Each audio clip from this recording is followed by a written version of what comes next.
ঝালদার পুস্তি অঞ্চলের ঝাড়খণ্ড সীমান্তবর্তী ভুসুড়ি গ্রামে ঘটল চাঞ্চল্যকর ঘটনা। বৃহস্পতিবার ভোরবেলায় সুবর্ণরেখা নদীতে তলিয়ে গিয়ে নিখোঁজ দেবেন লোহার নামে বছর 24-এর এক যুবক। প্রতিদিনের মতো এদিনও ভোরে নদীর ওপার থেকে মাছ ধরে ফিরছিল ভুসুড়ি গ্রামের বাসিন্দা দেবেন। সেই সময় আচমকা নদীর প্রবল স্রোতে ভারসাম্য হারিয়ে জলে ডুবে যায় সে। ঘটনার খবর ছড়াতেই তৎপর হয় প্রশাসন। ঝালদা থানার পুলিশ এবং বিপর্যয় মোকাবিলা বাহিনীর একটি দল দ্রুত ঘটনাস্থলে পৌঁছে তল্লাশি অভিযান শুরু করে।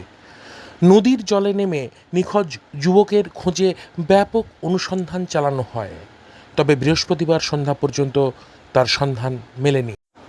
ঝালদা থেকে নিজস্ব প্রতিনিধির রিপোর্ট, পুরুলিয়া মিরর।